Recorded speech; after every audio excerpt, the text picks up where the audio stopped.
আজকের গল্প অমরেন্দ্র ঘোষের বাঁদি। গল্পটি শ্রমজীবী মানুষের গল্প সংগ্রহ থেকে নেওয়া হয়েছে। বইটির সত্ত্ব ন্যাশনাল বুক এজেন্সি প্রাইভেট লিমিটেড দ্বারা সংরক্ষিত। অমরেন্দ্র ঘোষের জন্ম 1907 সালের 5ই ফেব্রুয়ারির অবিভক্ত বাংলার বরিশালে। দেশভাগের পর উদ্বাস্তু হয়ে সপরিবারে 1947 সালে কলকাতায় ফিরে আসেন। কল্লোল, কালিকলম প্রগতি পর্বের শক্তিমান লেখক ছিলেন অমরেন্দ্র ঘোষ। চর কাশেমের স্রষ্টা এই লেখকের প্রথম গল্প কালের নৌকা কল্লোল পত্রিকায় প্রকাশিত হয়। এর উল্লেখযোগ্য গ্রন্থের মধ্যে রয়েছে পদ্মদিঘির বেদিনী, দক্ষিণের বিল, কনকপুরের কবি, নাগিনী মুদ্রা, মন্থন, মৃগসৌরভ প্রভৃতি। 1962 সালের 14ই জানুয়ারি অমরেন্দ্র ঘোষের জীবনাবসান ঘটে। শুরু হচ্ছে অমরেন্দ্র ঘোষের লেখা বাঁদি। Smoking and alcohol consumption is injurious to health. ধূমপান এবং মদ্যপান স্বাস্থ্যের পক্ষে ক্ষতিকর।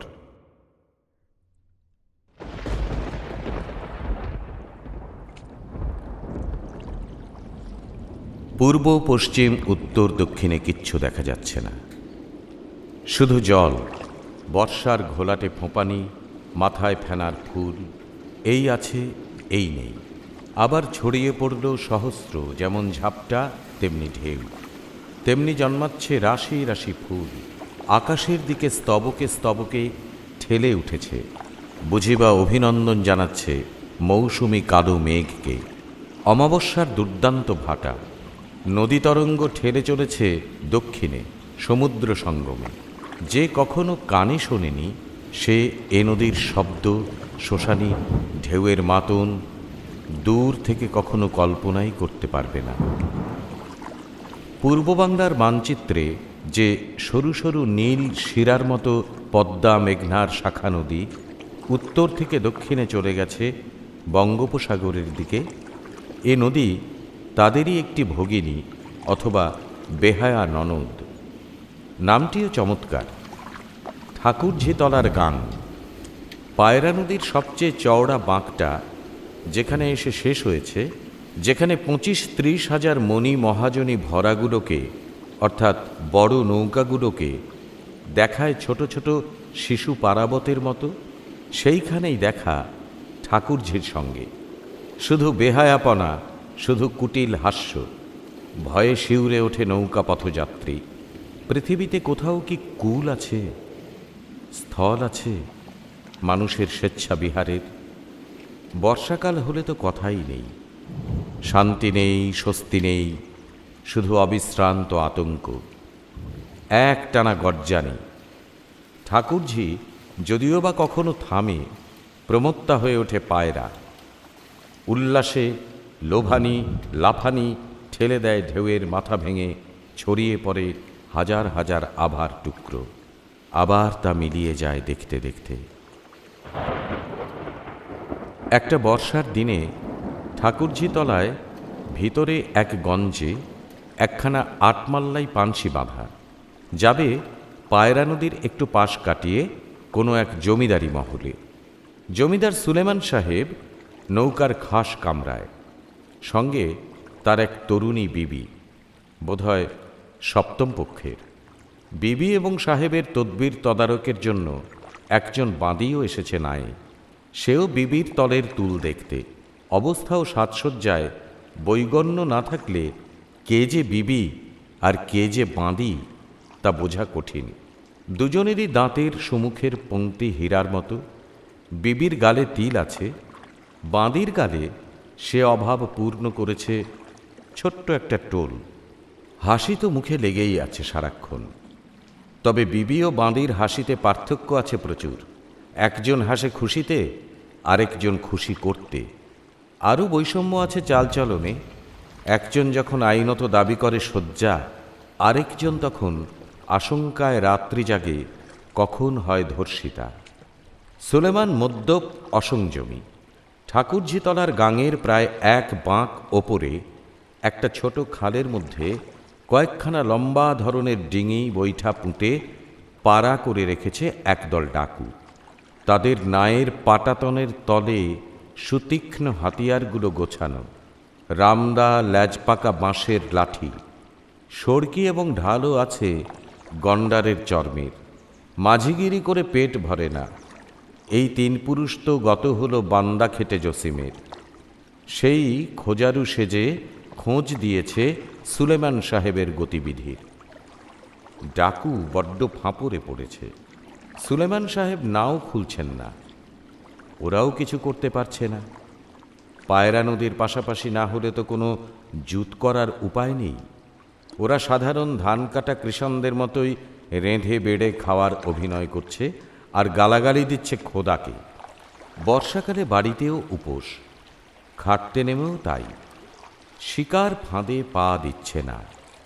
ওদের ইচ্ছা করে নদীর মাতলামি একেবারে থামিয়ে দিতে, ঠান্ডা করে দিতে সেই শীতের গাঙের মতো, যেন শীতল পাটি বিছানো। কিন্তু গরিব যতই দুঃসাহসিক কাজে লাগুক, তাদের ইচ্ছা মতোই তো আর অহংকারী জমিদার নাও খুলবেন না। বাঁদির নাম আমিনা।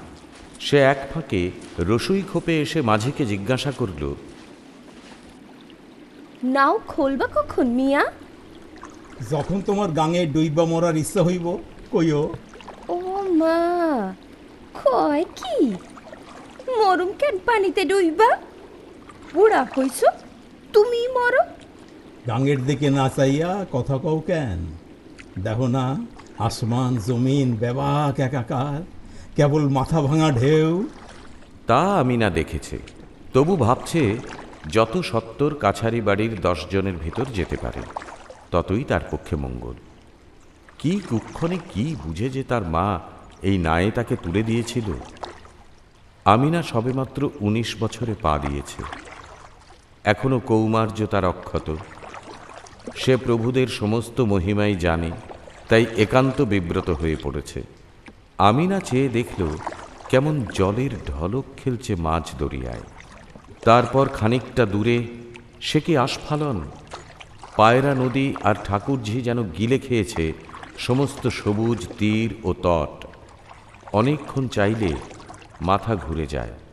কলহীন ঝোড়ো সমুদ্র সে কখনো দেখেনি, কিন্তু এই বর্ষার কালো মেঘের পটভূমিতে যে গেরুয়া জলরাশি দেখতে পায়, তার চেয়ে যে ভয়ঙ্কর কিছু আছে সেটা ভাবতেই পারে না। তবু বিমূঢ়ের মতো সে খানিক বাদে ফের জিজ্ঞাসা করে, নাও খোলবা না? মাঝি বিরক্ত হয়ে বলে, না, তোমার মতো পাগল তো দেখি না এ জিন্দায়। প্রকৃতির খেয়াল খুশি মানুষের অনুমানের বাইরে। অনিচ্ছুক মাঝিকেও হঠাৎ গাঙের দিকে চেয়ে নাও খোলার হুকুম জারি করতে শোনে আমিনা। সামাল সামাল বানাইছে ঠাকুরজির বুক ভাঙা, রোর খোল পারাবল ইব্রাহিম জসিম কেরামত। সবাই মিলে লঙ্গর কাছি গোছায় আর ডাক ছাড়ে, বদর বদর বদর বদর বদর বদর বদর বদর বদর বদর বদর বদর বদর বদর বদর বদর। গিন্নি মানত করে 5 পীরের দরগায়, খোদা, হ্যাঁ খোদা, ওদের যেন জান না যায়, ইজ্জত যেন বাঁচে বুড়া মাঝির। আমিনা দেখল যে ঠাকুরঝি পাগল হয়েছে আর বুকের ওপর দিয়ে গড়িয়ে আসছে বেসামাল ঢেউ। সে কি তার তরপানি? নৌকো মাঝ দরিয়ায় আনা সম্ভব না হলেও কয়েক রাশি ভিতরের দিকে এসে অপেক্ষা করতে লাগলো বানের ঢেউয়ের মুখোমুখি হওয়ার জন্য। এ সময় নাকি পাড়ে থাকা নিতান্ত বিপজ্জনক। তোড়ের ধাক্কায়, পাড়ের ধাক্কায় চূর্ণ বিচূর্ণ হয়ে যেতে পারে ওর চেয়েও 1000 গুণ শক্ত নৌকো।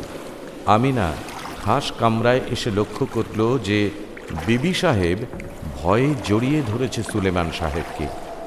জড়িয়ে ধরে বলে, কইসান বড় ডর করে আমার। তা বইলে পেট নিনব তো ভর করতে পারবা না, চুপ করে বসে আল্লাহর নাম করো। আমিনা মনে মনে একটু না হেসে থাকতে পারল না। দায় ঠেকলে মাতালের মুখ দিয়েও বড় বড় কথা বের হয়, কিন্তু মন ভিজল না তো বিবি সাহেবার। খাস কামরার একটা নকশি থাম ধরে দাঁড়িয়ে রইল। বানের ডাক ক্রমে কাছে এলো। যখন ঠাকুরঝির দুপার ছাপিয়ে একেবারে কাছে এসে পড়েছে বান, তখন কি জানি কি ভেবে মাঝি হঠাৎ ঘুরিয়ে দিল পানশিখানা। মুখোমুখি বানের ধাক্কা না নিয়ে বানের উদ্দাম গতিকে আয়ত্তে আনলো নায়ের পিছনের দিকে তুফান বাঁধিয়ে। ভেসে চলল পানশি, উল্কার মতো এগিয়ে চলল উত্তরে। পায়রা রইল অনেক দূরে পড়ে। নায়ের গতি মন্দীভূত হয়ে এলো প্রায় 3.5 বাঁক ওপরে গিয়ে। তার মানে হচ্ছে প্রায় 4-5 ক্রোশ। এতখানি পথ আসতে কতটুকুই বা সময় লাগল। কিন্তু বেলা যে পড়ে এলো, নিকটে কোনো মনুষ্য বসতি নেই, থাকলেও বাসিন্দারা সম্পূর্ণ অপরিচিত। ভয় আছে ডাকাতি রাহাজানির। মাঝিকে জিজ্ঞাসা করলেন সুলেমান, কি করবা রহমত? হুজুর, এইখানেই লঙর ফেলুম। 1000টা হাতিতে হাউদা লাগাইয়া টানলেও এই উজানে নাও পিছাইব না। গঞ্জে ফেরুম ভাটা হইলে। কিন্তু আমিনা বুঝল মদ ফুরিয়েছে। যাক, বেশ হয়েছে। আমিনার বাপ মা তেমন সুন্দর ছিল না, তেমন কেন, মোটেই নয়। কিন্তু তাদের ঔরসে কি করে জন্মালো এ স্বর্ণলতা? উদাহরণ দেখাতে গেলেই বলতে হবে এ যেন বাদশাহজাদি। উদাহরণ বস্তুটি কোনো সময়ই সত্য নয়, তবে একটা অদ্ভুত সাদৃশ্য থাকে সত্যের সঙ্গে। কিন্তু আমিনার বেলা এটা ছিল নিছক সত্য। ওর পিতা ও মাতার মধ্যে একটা আইনসম্মত সম্পর্ক ছিল স্বামী স্ত্রী, কিন্তু তা চিরাচরিত প্রথানুযায়ী হুজুর বংশ মাঝে মাঝে নদীর উঠতি চরু জমির মতো জবরদখল করে ভোগ করতেন। পুরুষটাকে খাটিয়ে নেওয়া হতো যত দূর নেওয়া সম্ভব, আর মেয়ে লোকটাকে তার সারা দিনমানের ক্লান্তির পর করা হতো অতর্কিত ভোগের সামগ্রী। কোরমা পোলাওর মুখে কিছু টক চাটনিরও তো দরকার। রুচির আর অভাব নেই কর্তাদের। এমনি একটা টক চাটনির পরিণতি আমিনা। তা হোক, তবু সে সুন্দর। মায়া হয় দেখলে, আর জ্বালা হয় সমস্ত তলিয়ে ভাবলে। ধাক্কায় ধাক্কায়, অশিক্ষায়, অপব্যবহারে মা অন্ধ হয়ে গিয়েছিল। সে যে চোখে দেখতে পেত না তা নয়, অন্ধ হয়েছিল তার মনের চোখ। তাই সে সুলেমান সাহেবের খাস বাঁধি করে দিয়েছিল মেয়েকে। বলেছিল, নয়া শাদি কইলে কত মানুষ কান্দে, শেষে বাপের ঘরের কথা বুইল্লা যায়। বছর অন্তর একবার আসে কি আসে না। তুই যে আইস কান্দিস আমি না, কাইলি হয়তো যাবি এ বুড়ি মায়ের বুইল্লা। কত দেখলাম, আমার বয়স হইল 1.5 ধারাপাতের উপর সামান্য একটু অধিকার না থাকলেও বুড়ি অশ্রু বিসর্জন করে কি যেন একটা সুমহান অধিকার থেকে বঞ্চিত হওয়ার আশঙ্কায়, এবং তা সে বাধ্য হয়ে সৃষ্টি করল নিজেই। কুড়াল দিয়ে অনেকেই কোপ মারে, কিন্তু যে নিজের পা নিজে কোনোদিন আঘাত করেনি সে বুঝতেই পারবে না আমিনার মার মর্ম ব্যথা। আমিনা খানিকটা মনমরা হয়ে নায়ে উঠে গেল। মনে মনে প্রতিজ্ঞা করল যে সে মাকে ভুলবে না কিছুতেই, আর এর জন্য প্রতিজ্ঞার কী বা প্রয়োজন। তার চারদিকে যে বিপন্না এক বুড়ি মায়ের অশ্রুসজল মুখখানা ছাড়া আর কিছুই দেখতে পাচ্ছে না। যতবার সে চোখ মুছছে কেবলই দেখছে ওই একই ছবি, নদী, জল, একাকার। সন্ধ্যার একটু পরেই ঢিমিয়ে এলো পুবে হাওয়া। জলের শোষানি গর্জানিও সেই সঙ্গে কমে এলো। বাতি জ্বলল প্রত্যেক কামরায়। রান্নাবান্নার জোগাড় হলো। হাতিয়ার নিয়ে হুঁশিয়ার হয়ে রইল পাইক 5 জন। আমি না, একটু শরাব দে। বোতল খালি হুজুর। বোতলের মালিক তা জানতেন ভালো করেই, তবু কেন যেন বিরক্ত হয়ে বললেন, ওদের আর খেয়াল হইব কবে? এই পানি ডাল বোতলে। সুরাগন্ধি জল এলো বুপার গ্লাসে, তাও কতকটা সুরার সামিল। বোতল ছিল অনেকগুলো খালি, কিন্তু তেমন ক্রিয়া হলো না। তবু কিছুটা বেসামাল ভাব দেখাতে লাগলেন সুলেমান সাহেব। যদি এখন আইসা ডাকাইতে ধরে আমাগো। নতুন বিবি একেবারে কাত হয়ে পড়ে, ভয়ে ভয়ে বলে, খোদার কসম, চুপ করেন। যদি চাই তোমারে, আল্লাহ গো, আর্তনাদ শোনা যায় বামা কণ্ঠের। নয়া বিবির মুখের দিকে তাকিয়ে একটা পাশবিক আমোদ উপভোগ করেন সুলেমান। এই সূত্রে একটা ছোট্ট ঘটনা মনে পড়ে আমিনার। সুলেমানের মা এক বাটি দুধ রেখেছিলেন একদিন জাল দিয়ে। বাড়ির পাশের এক উদ্বাস্তু কৃষাণের বিড়াল এসে খেয়ে গেল সেই দুধ। পরদিন ওঁত পেতে রইলেন সুলেমানের মা একখানা বঁটি হাতে করে। বিশীর্ণ বিড়ালটা আর কাছে ঘেঁষল না, দূরে বসে মেউ মেউ করতে লাগলো। তখন বদমেজাজি সুলেমানের মার মাথায় একটা অদ্ভুত নেশা চাপল। তিনি ভিন্ন ঘরের জানলা গলিয়ে খানিকটা গরম ফ্যান ছিটকে দিলেন বিড়ালটার গায়ে। বিড়ালটা চকিতে সামলে নিল, কিন্তু গরম ভাপের ভয়ে সে আর্তনাদ করে পালালো। আমিনা ভাবল, তারই তো ছেলে, হবে না কেন ডাকু? শৈশবে আমিনা যা প্রত্যক্ষ করেছে এখনও তারটা সঠিক মনে আছে। সুলেমান আবার বলতে লাগলেন, ছিল কেন, একটু রং তামাশাও বোঝো না? এই ডাকু রাতেই যদি দিমু, তাই শাদি করলাম কেন শখ কইরা? নয়া বিবি কথা বলে না, যেন তার বিশ্বাস ফিরে আসছে না।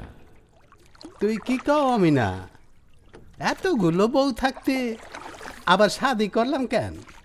কি জবাব দে, ডর নাই, দিল খুইলা কথা ক। আমিনা প্রভুর চোখের দিকে বারেক তাকিয়ে বলে, খুশি হইলে আপনারা তো হুজুর কুকুর চাও কেনেন? কি হারাম জাদি, যত বড় মুখ না তত বড় কথা। বন্দুকটা কই? হ্যাঁ, আমার দোনালাডা। এ সুলেমান সাহেবের ঠাট্টা না সত্যি মেজাজ বোঝা গেল না, অর্থাৎ কিনা বুঝতে সময় দিল না সত্যিকারের ডাকুর দল।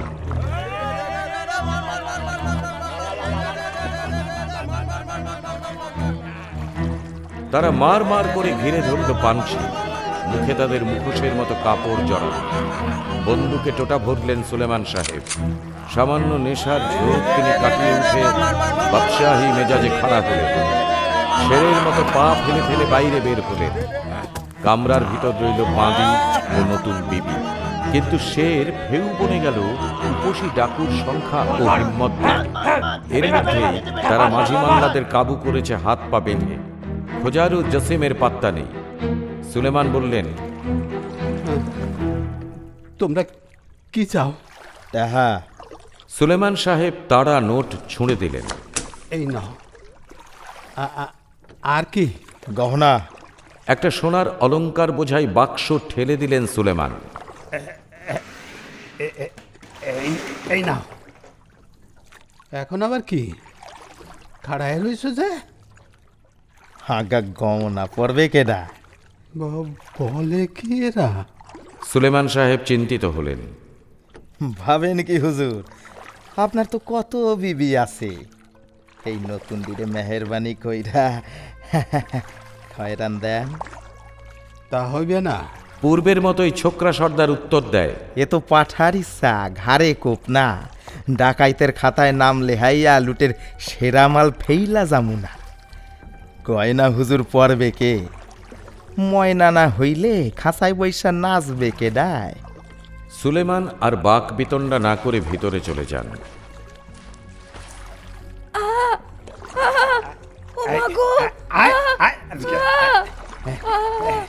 এটারে নিয়ে যাও। এবং যার চুলের মুঠি ধরে ঠেলে ডাকাতের হাতে তুলে দেন, তাকে দেখে হকচকিয়ে যায় ডাকুর দল। আরে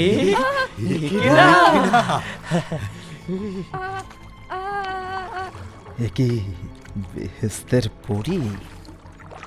নিয়া চল। কিন্তু নৌকায় নিয়ে গিয়ে তার মুখ বাঁধতে হয়, হাত পা বাঁধার প্রয়োজন হয় না। চারদিকে জল। কয়েক মিনিটের মধ্যে ডাকাতের নৌকোগুলো মিলিয়ে যায় উড়ন্ত পাখির মতো অন্ধকারে। সুলেমান দাঁতে দাঁত ঘষেন রাগে, দুঃখে, অপমানে। নৌকোগুলো চলতে চলতে এক স্থানে এসে থেমে পড়ে। নদী নয়, ঠাকুরঝির উজান বাঁক শেষ হয়েছে এই কিছুক্ষণ। নদীর সামিল খাল, যেমন নির্জন তেমনি ঘিঞ্জি গাছপালা, লতা বেতসে দুপায় ঠাসা। বড় ছোট সব গাছে একাকার।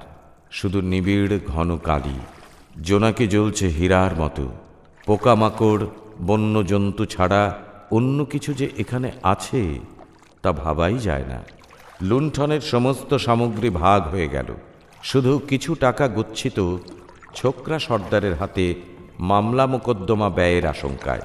অন্যত্র অনেক ঠকাঠকি হয়, কেউ গোপন করে সোনার হার, কেউ বা টাকা কড়ি, কিন্তু রমজানের দলে সেসব হওয়ার জো নেই। তাই অল্প বয়স হলেও রমজানকে ভক্তি বিশ্বাস করে বয়স্ক ডাকুরা। একটিমাত্র বিবি অনেক দিন পরে পাওয়া গেছে, কেউ আর সেদিকে নজর করল না। সেরা মাল সর্দারেরই ভাগে থাক, এ নিয়ে কি ঝামেলা কম? যদি বাধ্য না হয় তবে অতিষ্ঠ হয়ে যেতে হবে অত্যন্ত ধৈর্যশীল কেউ। কোথায় গুম করে রাখা, আবার কে দেখে, কার কাছে ফাঁস করে দেয় যত গোপন তথ্য।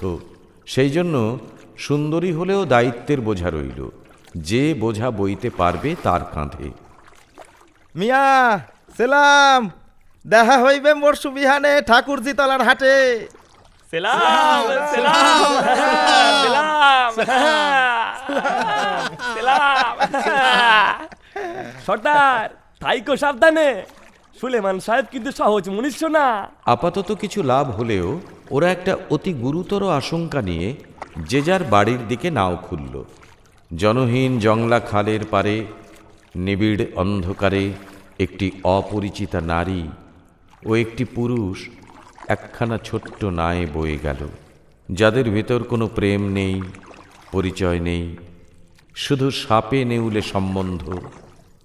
ধৃতা বিবি ভাবছে, আর কি, এখন দেবে মুরগির মতো গলায় ছুরি বসিয়ে বিসমিল্লাহ বলে।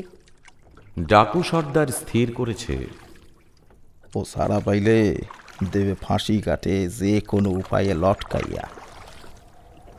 পূব হাওয়া একটু কমেছিল, আবার বেড়ে এলো, সঙ্গে বর্ষা। এখন আরও নিবিড় সোঁতা খাল দরকার। এত মেহনতের পর আর এ জল সহ্য হয় না। ডাকাত সর্দার রমজান বৈঠা তুলল, ওই অন্ধকারেই একটা সোঁতা খালে গিয়ে ঢুকল। এক পশলা বৃষ্টি ঝরে আকাশটা একটু পরিষ্কার হলো। কেন জানি একটু আলাপ করতে ইচ্ছা হলো রমজানের। একটা মালা দিয়ে নায়ের জল ফেলতে ফেলতে ডাকু জিজ্ঞাসা করল,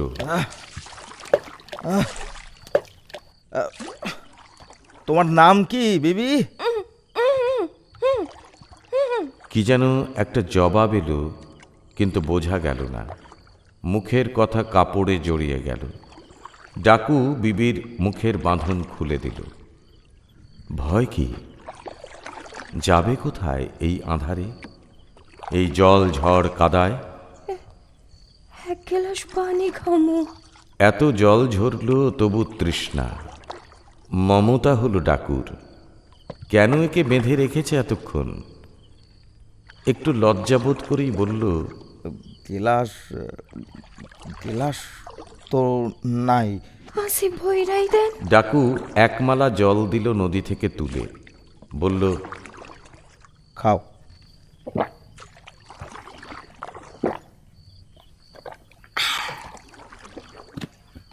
জল খাওয়া শেষ হলে রমজান ফের জিজ্ঞাসা করল, বিবি তোমার নাম?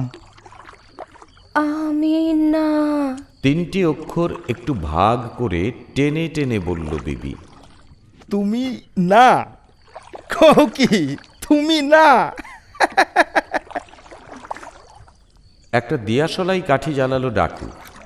আমিনা বলল, আমি বিবি না, বান্দি। আমার নাম আমিনা। আপনারে ঠকাইছে মিয়া। সত্য নাকি? দেখেন এখন নোটগুলা জাল কিনা। সাহেব বড় দড়িবাজ। গোটা তিনেক কাঠি জেলে ভালো করে আমিনার মুখখানা দেখে রমজান বলল, না, তা পারে না। প্রগলভা আমিনার চোখের পাতা সন্নাত হয়ে এলো। এ তো ডাকুর ভাষা, ডাকুর দৃষ্টি নয়। আমিনা জাত বাঁধি। প্রেমের বেশাতি করা ওদের একটা সুযোগ হয় না, কিন্তু বেশাতি করে ঠকতে, জিততে, এমনকি মরতেও দেখেছে অনেককে। আবার দমকা পূব হাওয়া এলো, এলো জলের ঝাপটা যেমন আসা উচিত। রমজান উঠে নাও সামলাতে গেল। আমিনা বসে রইল খানিকটা শুকনো জায়গা খালি করে দিয়ে। রমজান তো বাইরে দাঁড়িয়ে ভিজবে না, ছইয়ের ভিতরে সে বসবে কোথায়? কিছু খাবা না? এ কি আপ্যায়ন! গলায় তো ছুরি দিল না। আমিনা সাহস করে বলল, আছে কি? পানি পান্তা। সে সকালের? ও আমাকে মুখে রোসে না। তুমি সত্যই বান্দি, কেবল বান্দি না, বেহায়া। কোনো নয়া বিবির এমন মুরদ হইতো না রমজান সর্দারের লগে মস্করা করতে। তুমি তাজ্জব কইরা দিলা। কি কিছু খাবা নাকি? আমিনা চুপ করে থাকে। রমজান একটা লম্ফ জ্বালায়, বাতাসের ভয়ে আড়াল করে রাখে একখানা পাটাতনের তক্তা দিয়ে। গলুই ঘোপ থেকে একটা মেটে বাসনে ভাত তোলে সযত্নে, বলে, কি খাবা নাকি চাড্ডি? আমার কিন্তু পেট জ্বইলা যায়। ভাতের পরিমাণের দিকে একবার তাকিয়ে আমিনা বলে, আমি খাইছি সাঁঝের বক্তে। ভালো, আমার দোষ নাই কিন্তু। না না, এখন তাড়াতাড়ি খাইয়া লম্ফটা নিবান গুণমন্তর। কথাটা ঠিক। রমজান গোগ্রাসে গিলতে থাকে ভাত, আর আমিনাও এতক্ষণ বাদে উজ্জ্বল আলোকে সুযোগ পেয়ে কি যেন গিলতে থাকে দু চোখ ভরে। রমজান যত সত্বর সম্ভব খেয়ে লম্ফটা নিভিয়ে দিল এক ভুঁয়ে। আমিনা যেন স্বপ্ন দেখতে দেখতে জেগে উঠে কাপড় চোপড় সামলে বসল। কি লোভনীয় স্বপ্ন দেখছিল তা সেই জানে। রামদা ও লেজার সুতীক্ষ্ণ ফলার কাছে বসে এক আসন্ন মৃত্যুর কথা ছাড়া আর কি বা ভাবা চলে। তবু আমিনা ভাবছিল, এমন ডাকুর সঙ্গে কি ভাব হয় না? কেমন বলিষ্ঠ, দুর্দর্শ, আবার কত নরম মন, যেন কি আকাটার ভিতর বাতলা পিজার সুগন্ধ। বেবিজান, খাইলা না তো গেন্না কইরা? এখন শুইবা না? ঘুম আইলে তো। হাইবে, খালি পেটে কি নিদ আসে? তখন কইলাম খাইতে, অরসি জন্মিল। অহন দেহ কেমন ঠেহে। তোমার লক্ষ্যে আমিও পারুম না সেখানে মাথা দিতে। মিয়া, আমি ঘুমের বান কইরা চুপচাপ থাকতাম চক্ষু বুঝা। বান করতে চাও? বান কার কাছে? লেজা দেখছো নি? সত্যই লেজার ডগার একটা খোঁচা দেয় রমজান আমিনার গায়ে। ও মা গো! শিউরে উঠে আমিনা সরে বসে। বেল্লিকের মতো চিল্লাইও না, ও অত জোরে দাগা দেই নাই। দেহি হাত দাও। আমিনার একখানা হাত জোর করে টেনে এনে রমজান পীড়ন করতে লাগলো। আমার নিদ আইছে, যদি পালাও তাই মতি সুর কইরা ছাড়ুম। নির্বাক আতঙ্ক বিস্ময়ে আমিনা চুপ করে রইল। কিছুক্ষণ বাদেই নাকের ডাক শোনা গেল রমজানের। বন্দিনে আমিনার বড় ইচ্ছা হলো পালাবার। সে ঝটিতি হাত ছাড়িয়ে নেবে, ভাবল লাফিয়ে পড়বে, তারপর দুরন্ত সাঁতার।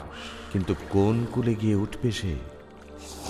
এক পারে মদ্যপ সুলেমান, অন্য পারে ক্রোধান্ধ রামদা হাতে এক ডাকুর সর্দার, নাম রমজান। রমজানের মধ্যে তবু সে ইতিমধ্যে যেন দেখতে পেয়েছে এক ভারী কোমল উজ্জ্বল চাঁদ। কিন্তু সুলেমানের ভিতর তো শুধু অন্ধকার, দোজকের কালি। আমিনা কিছু স্থির করতে পারে না। তার আবার লিপ্সা হয় পলায়নের। এ যেন একটা অন্ধ সংস্কার, সত্য নয় অথচ সুদৃঢ় বিশ্বাস। কিন্তু কি করে পালাবে? ঘুমিয়েই তো পড়েছে রমজান। নাকের ডাক শোনা যাচ্ছে একটানা। যদি ভান হয়, আমিনা যে চাতুর্যের আশ্রয় নিতে চেয়েছিল, এ যদি তাই হয়, পরীক্ষা করে দেখতে চায় বন্দিনীকে। পরীক্ষা নয়, সত্যই মুক্তি। দৃঢ় মুষ্টি শিথিল হয়েছে ডাকুর।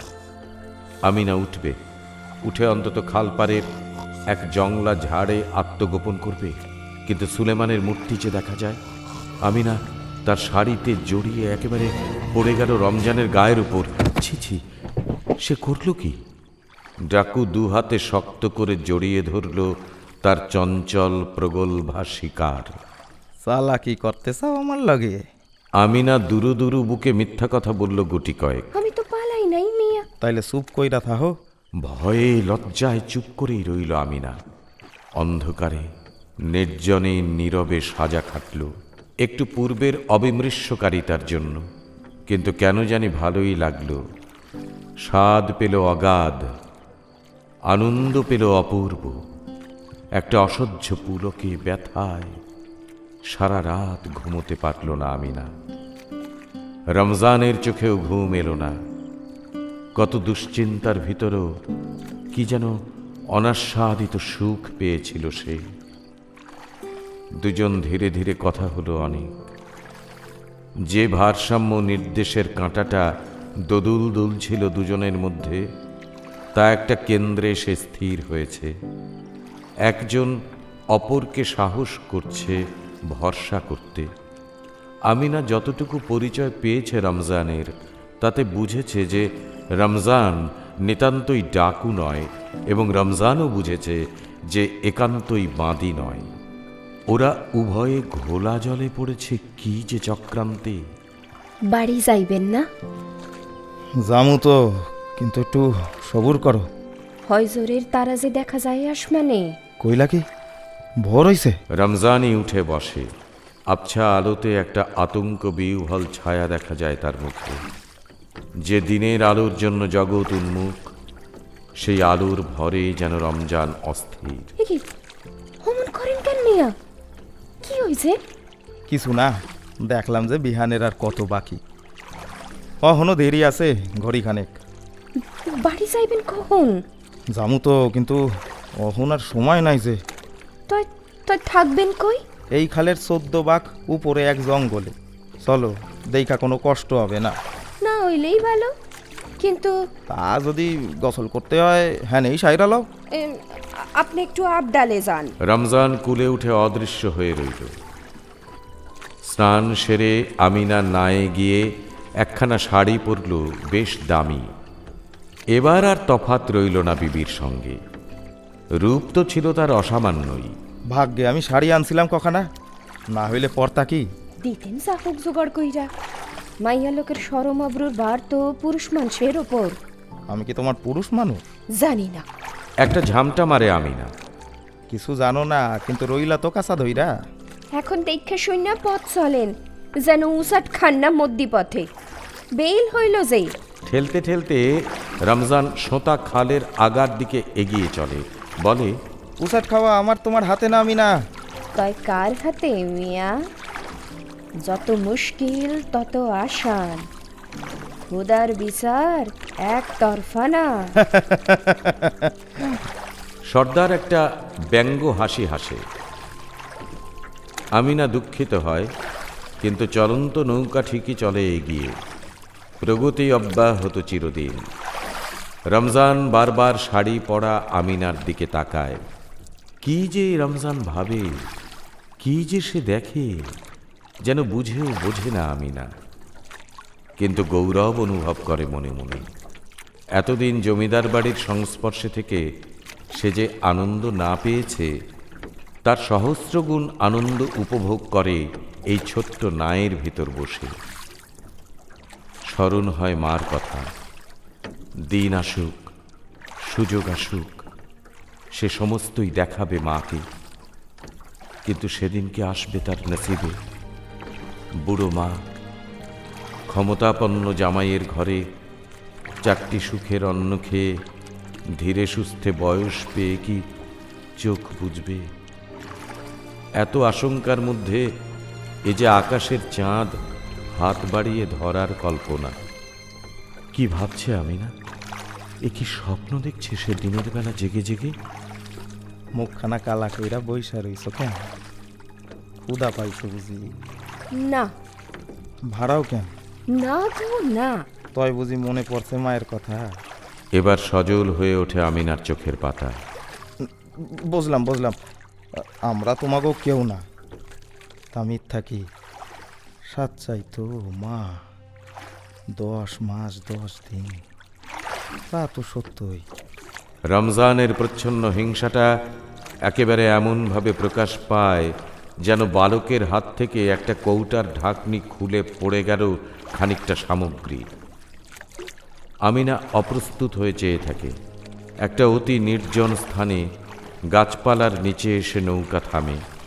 সোঁতা খাল এখানে একেবারেই সরু হয়ে গেছে। এপার ওপার ডিঙিয়ে পারাপার হওয়া যায় অনায়াসে। নিতান্ত প্রয়োজন না থাকলে মানুষ কখনো এখানে আসতেই পারে না। কুলে উঠে কয়েকটা পাকা পেঁপে ও জামরুল নিয়ে এলো রমজান। এগুলো রেখে সে আবার গেল কুলে। এবার নিয়ে এলো ঝুনো নারকেল দুটো পেড়ে। যত তাড়াতাড়ি আসা উচিত ছিল তার চেয়ে অনেক দ্রুত সে ফিরে এলো। আমিনা বলল, আপনি মিয়া কি বান্দর? গাছে উঠলেনি বা কখন আর পায়রা আনলেনি বা কখন? সে কথা শুইনো পরে, আগে খাইয়া লও। দুজনে একত্র হয়ে ফলগুলো পেট ভরে খায়। আমিনা একেবারে তৃপ্ত হয়ে গেছে। হঠাৎ রমজান বলল, বিবিজান, আমার মুহির দিকে একটু চাও। এমন করে অনুরোধ করলে আমিনার মতো প্রগল্ভারও চোখের পাতা বুজে আসে। গলার স্বর যায় বন্ধ হয়ে। সে তাকাতেও পারে না, কিংবা কিছু বলতেও পারে না। রমজান আবার বলল, কই বিবিজান, চাইয়া দেখবা না? সত্যি কি আমি বান্দরের লাখান দেখতি? মুখটা কি আমার তোমার মতোই লবণ পোড়া? আমিনা সলজ্জে কটাক্ষে তাকায়, কোনো জবাব দেয় না। কিন্তু একসময় ধীরে ধীরে প্রতিবাদের ছলে বলে, লবণ পোড়া চালু না চাকলেই হয়। যেন শুনেও শোনেনি রমজান। বলল, কি কি কইলা কি? আবার সে সাগ্রহে চেখে দেখে নুন কটা ব্যঞ্জন। সাদে কয় ডাকাই, পুলিশ ডাকুম? আবার জড়িয়ে ধরে রমজান বলে, ডাকো না। আমিনা তার গায়ে এলিয়ে পড়ে জিজ্ঞাসা করে, কখন চাইবেন মিয়া বাড়ি? জামু তো, কিন্তু আমিনা যে এ দ্বিধাদ্বন্দ্বের কারণ একেবারে বুঝতে পারে না তা নয়, তবু তার ঔৎসুক্য হয় অত্যন্ত। কেমন ঘর, কেমন দুয়ার, কেমনই বা মিয়ার পাড়াপড়শি, প্রিয়জনের নিকট পরিচয় আমিনা পেয়েছে। এখন সে জানতে চায় তার পরিমণ্ডল, যে পরিমণ্ডলের মধ্যে সে শিকড় মেলে দেবে টবের গাছের আশা হয়েছে অভিনব। বন্যার হাওয়া একটু থমকে ছিল, আবার তা পূব কোণ ঠেলে বইতে লাগল। সঙ্গে সঙ্গে দেখা দিল কালো জলো মেঘ, দিনের আলো পড়ল ঢাকা। দুজনে সারাটা দিন কাটিয়ে দিল নায়ের ভিতর। রাত্রি আঁধারে জল বৃষ্টি মাথায় করে নৌকা খুলল রমজান। আমিনা বলল, এ কি, কই যান? বাড়ি। তাড়াতাড়ি গলুইয়ের দিকে ছুটে আসতে যায় আমিনা। বলল, তুমি জলে ভিজছো না? এ তো হিলসাগুড়ি। তাই তাই বৈশো, মানা করলে তো শুনবা না। প্রায় আধ প্রহর বাদে নৌকা এসে রমজানের গায়ের কাছে থামে। রমজান ফিসফিস করে বলল, কথা কইও না, আমি না, পুলিশ থাকতে পারে ওৎপাইত্যা। তোমার পরনের শাড়িখানা বদলাও, যদি ধরা পড়ো তোমার সাহেব শনাক্ত করে। ভালো কইছেন, আমি না তার বান্দি। বিবির শাড়িও তো অদল বদল হইতে পারে। ভয় আপনার, আপনি হুঁশিয়ার হইয়া চলেন। রমজান বিস্মিত হয়ে থাকে। এত বুদ্ধি আমি নার। ইচ্ছা করে এই অন্ধকারে ও মুখখানা একবার দেখতে। হাওয়া আসে, মেঘ সরে যায়, মাঝে মাঝে তারা দেখা যায় আকাশে। জল থই থই করছে চারদিকে, খাল, মাঠ, গ্রাম একাকার। শুধু ব্যাঙ আর পোকামাকড়ের ডাক। মধ্যে মধ্যে গাছপালাকে আশ্রয় করে জ্বলছে জোনাকি। আমিনা আস্তে আস্তে জিজ্ঞাসা করে, এসব কুকাম করেন কেন মিয়া? অতি সাধারণ প্রশ্ন, কিন্তু জবাব দেয় না রমজান। বাড়ির কাছে এসে রমজান কান খাড়া করে কি যেন শোনে, তারপর খানিকটা এগিয়ে যায়। শেষে আমিনাকে বলে, যদি আমার ধরতে আসে কেউ, আমি কিন্তু পানিতে ডুব দেবো। যদি না উঠি ভাইব না। ভয় কি? তুমি তো হইবা সাক্ষী। ধক করে উঠল আমিনার বুকটা। এত আগ্রহ করে বাড়ি এসে লাভ কি হলো? কিন্তু তখন আর ফেরার উপায় নেই। নিজের মনে বলল, এই তো আমার বাড়ি। ঘর কই? পোড়াইয়া গেছে। ওই দেখো না, আত পোড়া ভিজা চাল ভাইঙ্গা সুইরা পইরা রইছে। এমন ডাকাইত কেডা? ও মিয়া, এমন ডাকু কে? তোমার মনিব সুলেমান সাহেব। আমারও মনিব আমি না, বড় জমিদার। সে কিন্তু এই গরিবের চেনে না। রমজান অতি সংক্ষেপে এখানে একটি গল্প বলে। গল্প নয়, সত্য ইতিহাস। সুলেমান সাহেবের জমিদারি অনেক গুইলা ডিহিতে বিভক্ত আছিল। তারই একখান ডিহির মধ্যেই আমাকে বাস। খাজনা ঠিক সময় না দিতে পারায় কারোরই নাই এক কানি ফসলের জমি। দৈব দুর্বিপাক কিংবা আজন্মার লাইগা খাজনা না দিতে পারা যদি অপরাধ হয়, তবে সে অপরাধের জন্য দায়ী যারা, তারা উগার বাপ ঠাকুরতা। কিন্তু 16 আনি ভোগটা ভোগছি আমরা, ভূমিহীন কৃষাণ। পেশার অভাবে হইছি ডাকু। চুরি চামারি করে আর পেট ভরে না। আমিনা চুপ করে শুনল, বুঝল সব ঠান্ডা মস্তিষ্কে। সে তার নসিব ভরা দেখতে পেল অথই পানি। তার আর এক মুহূর্ত থাকতে ইচ্ছা করল না ওখানে। বলে উঠল, মিয়া, নাও খোলেন। কোথায় যাবা?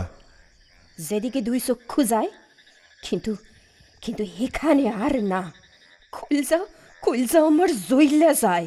পুলিশ পুলিশ যে আছে ওতে ওতে। তাতে হয়েছে কি? নাকের উপর 1 হাত পানিও যা, 14 হাত পানিও তাই।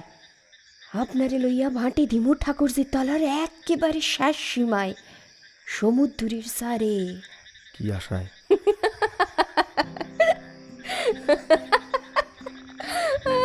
অতি সাধারণ বাঁধি এক রহস্যময়ী নারীর মতো হাসে।